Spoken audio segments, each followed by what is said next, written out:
سيداتي سادتي، نقدم لكم صاحب أشهر ضحكة في السينما المصرية، حسن فايق.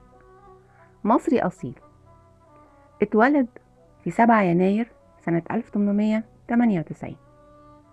والده كان بيشتغل في الجمارك فعاشوا هناك.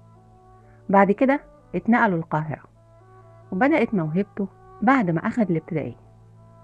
والده عمل له حفلة وغنى فيها أغاني لسلامة حجازي اللي كان صاحب والده وكان بيروح عندهم كتير.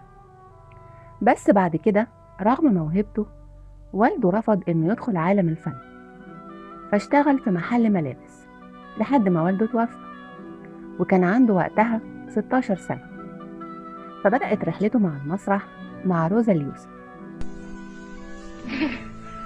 انا حاسس اني قاعد في الجنه وجنب مني شجره تفاح بتسقط عليا. بعد حكاية توتو. ومن بعدها فرقة عزيز عيد، وكون اتحاد الممثلين مع حسين رياض وعباس فارس، شارك معاهم يوسف وهبي كمان. ناس كتير فاكرين حسن فايق كممثل كوميدي بس، لكن هو كان فنان شامل وكان بيحب المونولوج وبيألفه ويغنيه كمان. انت جيت تكحلها عمتها. بتضحك على ايه يا عم؟ انا عارف شفتكم بتضحكوا. أيام ثورة 19 كان بيعمل مونولوجات ثورية ضد الإنجليز، وكان سعد زغلول بيستعين بيه لإشعال الحماسة في شباب الثورة، لحد ما حاكم دار العاصمة الموالي للإنجليز منعه من الظهور ومن التمثيل. في مرة كان بيمثل فيلم مع تحية كاريوكا في منطقة أبو رواش في الهرم، وكان لسه شاري عربية جديدة، وكان معروف عنه إنه بيحبها وبيهتم بيها جدا وبيفضل ركوب التاكسي على استخدامها.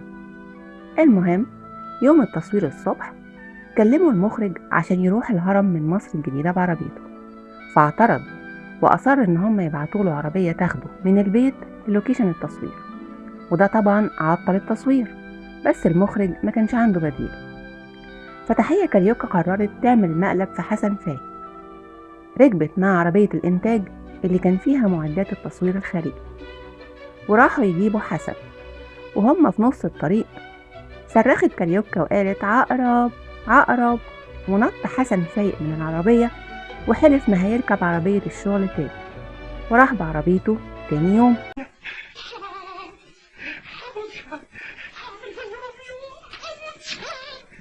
الله يروح فين؟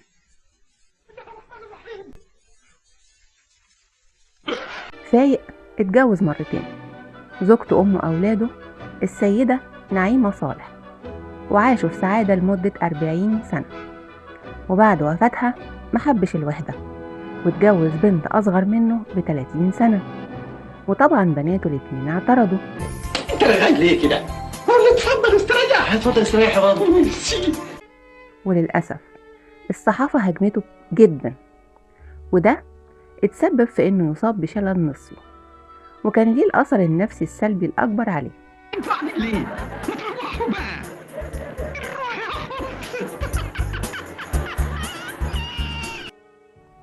وسابنا في 14 سبتمبر سنة 1980، بس ساب لنا ضحكة شهيرة في أفلامنا وتراثنا الفني هنفضل نفتكره ونضحك بسببه.